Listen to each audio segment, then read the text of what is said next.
भारत एक बहुत ही खूबसूरत देश है, पर ये जितना खूबसूरत है उतना ही रहस्यमय भी। इस खूबसूरत सी देश में ऐसे हजारों रहस्यमयी घटनाएं हुई हैं जिन्हें आज तक किसी ने नहीं समझा पाया, चाहे वो स्पिरिचुअलिटी हो या फिर साइंस। आइए एक्सप्लोर करते हैं भारत के कुछ ऐसे रहस्यमयी घटनाएं जिन्हें किसी ने नहीं समझा पाया। Number 1, red rain of Kerala.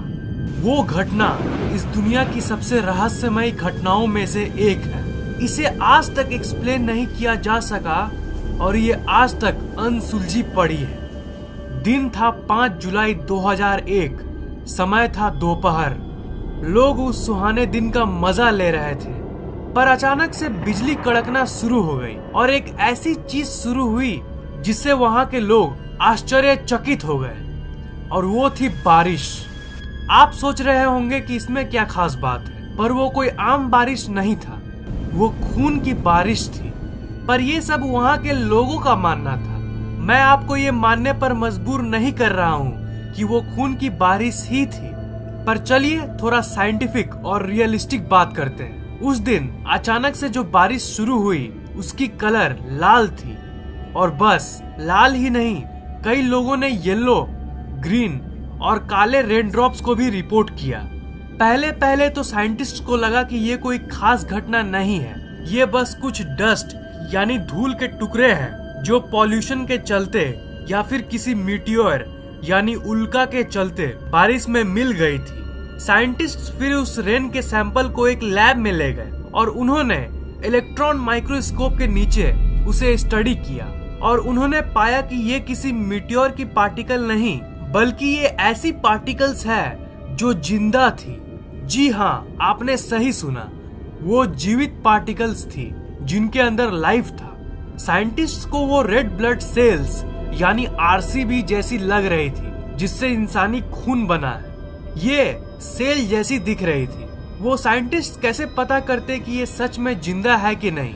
इसका एक ही तरीका था, और वो है इसकी डीएनए की स्ट्रक्चर को देखना। पर असल में उस पार्टिकल के अंदर कोई डीएनए नहीं था। उस पार्टिकल की हरकतें एक जिंदा सेल जैसी थी, पर उसमें कोई डीएनए मौजूद ही नहीं था। वो काइंड ऑफ एक अजीब सी पैराडॉक्सिकल लाइफ विदाउट लाइफ था। पर कई साइंटिस्ट्स ये डिबेट में थे कि इसकी रिसर्च इंटरनेशनल लेवल में होनी चाहिए, और क्योंकि अगर और भी एडवांस डिवाइसेस से हम इसकी जांच करें तो हमें ये पता चल सके कि इसकी सच्चाई क्या है। ये इतनी मिस्टीरियस ड्रॉप्स थी कि साइंटिस्ट्स ने 10 साल तक इस रेन ड्रॉप को लैब में रखा। 2001 में तो ये सामने आया था कि इसमें कोई डीएनए नहीं था, पर 2012 में यूनिवर्सिटी ऑफ ग्लैमॉर्गन के डॉक्टर राजकुमार गनप्पा और डॉक्टर स्टुअर्ट हॉग ने जब कुछ एडवांस डिवाइसेस से इसकी जांच कई महीनों तक बारीकी से की, तो इन्हें ये पता चला कि इसमें डीएनए सच में मौजूद है। बहुत सारे पब्लिक रिपोर्ट्स में ये कहा गया कि ये कोई एलियन इन्वेजन है। एलियंस धरती पे लाइफ को भेज रहे हैं यहाँ पे पनपने के लिए। मैं जानता हूँ कि आप लोगों में से कुछ लोगों को इस बात पर यकीन नहीं होगा। अब आप ही सोचिए कि एक ऐसी अननोन पार्टिकल जिसे दुनिया की किसी और जगह पर नहीं पाया गया, वो आखिर केरला में कहां से आई?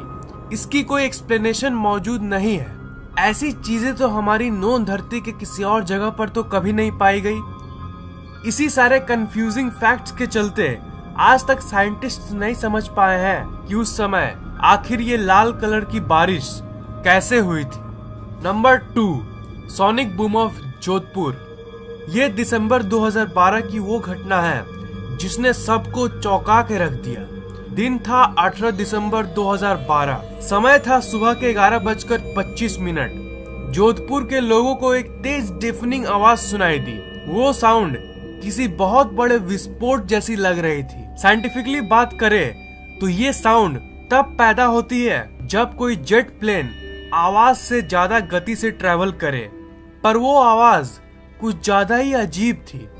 उस आवाज ने पूरे जोधपुर के लोगों को डरा दिया, और इसलिए वहां के लोग मायन कैलेंडर के भविष्यवाणियों को याद करने लगे, जिसमें लिखा था कि 31 दिसंबर 2012 को दुनिया खत्म हो जाएगी। उस घटना के 1-2 दिन बाद कई लोगों को ये लगा कि इसमें कोई खास बात नहीं है, इंडियन मिलिट्री अपने नए एयरक्राफ्ट्स को टेस्ट कर रही होगी।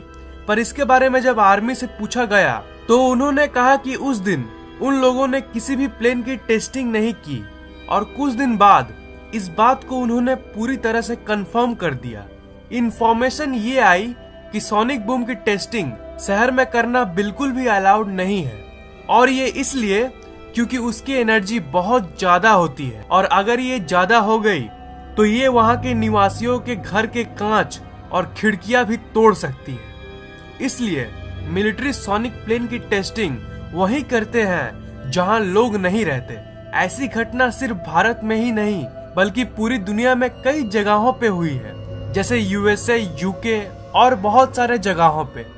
अब अगर हम इसकी एक्सप्लेनेशन की बात करें तो बहुत सारे थ्योरीज निकल के आती है। कई लोगों का मानना है कि उस दिन आर्मी ने कोई सीक्रेट फ्लाइट की टेस्ट की थी और कई का मानना है कि ये किसी एलियन की करतूत है। विचारकों का ये मानना है कि एलियन इस धरती पर आ चुके हैं और ये उनकी किसी एक्सपेरिमेंट्स में से एक है। मैं जानता हूँ कि आप लोगों में से कुछ लोगों को ये बात थोड़ी अजीब लग रही होगी, पर आपको ये जान लेना चाहिए कि उसी घटना के कुछ दिनों बाद राजस्थान में कई एलियन साइटिंग्स को भी रिपोर्ट किया गया और ये कोई इत्तेफाक नहीं हो सकता। राजस्थान भारत के उन जगहों में से है जहां एलियन साइटिंग्स लगातार दिखती है। ये घटना बिल्कुल ही अनएक्सप्लेनेबल है और ये सोनिक बूम कैसे हुई ये कोई नहीं जानता, और विचारक यहाँ तक ये भी नहीं कंफर्म कर पाए हैं कि ये आखिर सोनिक बूम थी या फिर कुछ और। नंबर 3, जटिंगा। जटिंगा आसाम का एक बहुत ही खूबसूरत गांव है। ये गांव बहुत ही हरा भरा है, हर गांव की तरह, पर ये इसके लिए प्रसिद्ध नहीं है। ये एक बिल्कुल ही अलग सी अजीब घटना के लिए फेमस है, जो है सुसाइड ऑफ द बर्ड्स। ये घटना उस जगह पे हर साल के सितंबर से नवंबर के महीने के बीच में होती है। इस ड्यूरेशन में बहुत सारे बर्ड्स मास सुसाइड कर लेती है। सूर्यास्त के बाद 7 से 10 बजे के अंदर हजारों बर्ड्स अचानक से अपना बैलेंस खोने लगती है और वो वहां के घरों में और पेड़ पौधों में जाके टकरा जाती है। ये सुसाइड वर्ड तो वहां के लोग यूज करते हैं, पर अगर हम अपनी कॉमन सेंस लगाएं तो ये असल में सुसाइड नहीं है। अगर साइंटिफिक वे में बात करें तो बर्ड्स का ब्रेन सुसाइडल नहीं होता है। ऐसे भी बहुत सारे क्रिएचर्स हैं जिनमें सुसाइडल टेंडेंसीज होती हैं, पर चिड़ियों में ऐसा नहीं होता। इसलिए ये घटना वहां के निवासियों, टूरिस्ट्स और साइंटिस्ट्स को सालों तक आश्चर्यचकित करके रख दी है। यहाँ के ज्यादातर निवासियों का तो ये मानना है कि यहाँ पे कोई भूतिया ताकत है जो इन चिड़ियों को नीचे की तरफ खींच लेती है। बर्ड्स माइग्रेशन दुनिया की कई जगहों पर करती है, पर किसी और जगह पर तो ऐसी कोई फिनोमेनन को नहीं देखी जाती। तो ये सिर्फ जटिंगा में ही क्यों होता है? आखिर क्यों इस जगह पे हर साल हजारों बर्ड्स मर जाते हैं? बहुत सारे साइंटिस्ट्स इस रहस्य को सुलझाने की कोशिश करते आ रहे हैं। जैसे कुछ का मानना है कि बर्ड्स शाम के वक्त में आसमान में मौजूद सूरज के रोशनी के चलते अपना बैलेंस खो देती है, और कुछ का मानना है कि कोहरे के चलते ये अपनी दिशा को खो देती है। पर प्रश्न ये उठता है कि एग्जैक्टली यही कंडीशन में दुनिया के कई जगहों पे बर्ड्स माइग्रेट करती है, पर किसी और जगह पे तो ऐसी कोई घटना को नहीं देखा गया। ये सिर्फ जटिंगा में ही क्यों होता है? इसलिए ये जगह अपने खूबसूरती से नहीं बल्कि बर्ड सुसाइड से मशहूर है। ये एनिमल और बर्ड सुसाइड जैसी घटना दुनिया के और भी बहुत सारे जगहों पे होती है। अगर हम लोग दूसरे देशों की बात करें तो दुनिया में ऐसे और भी बहुत सारे जगह हैं जहां क्रिएचर्स बड़ी अजीब तरीके से मारे जाते हैं। जैसे जापान में एक ओकिग्रा नाम का जंगल है जो इंसान के सुसाइड के साथ साथ वहां के जानवरों और चिड़ियों के सुसाइड के लिए फेमस है। ये दुनिया की इकलौती ऐसी जगह है जहां 100 से भी ज्यादा लोग हर साल सुसाइड कर लेते हैं, और रिसर्चर्स जब उस जंगल में जाते हैं तो उन्हें बहुत सारे मरे हुए जानवर और बर्ड्स मिलती है। वहां के निवासियों का ये मानना है कि उस जंगल में प्रेतों का साया है। स्कॉटलैंड में भी एक ऐसे ही बहुत फेमस ब्रिज है जहां डॉग्स सुसाइड कर लेते हैं। अजीब बात यह है कि डॉग्स उस ब्रिज के एक ही जगह पर से सुसाइड करते हैं। दुनिया में तो लाखों करोड़ों ब्रिज है, बाकी पुलों पर तो ऐसा कुछ नहीं देखा जाता, पर इसी ब्रिज पर ही ऐसा क्यों? यही क्वेश्चन का आंसर आज तक किसी को नहीं मिला। इसके पहले भी मैंने एरिया 51, एलियंस और हॉन्टेड प्लेसेस के ऊपर इंटरेस्टिंग वीडियोस बनाया है, तो उन्हें देखना मत भूलना। लिंक्स मैंने डिस्क्रिप्शन में दे दिया है। इस वीडियो को लाइक, कमेंट और शेयर करना मत भूलिएगा। और मैं हर 2 दिन में ऐसे ही इंटरेस्टिंग वीडियोस अपलोड करता रहता हूँ, इसीलिए इस चैनल को सब्सक्राइब करना मत भूलिएगा।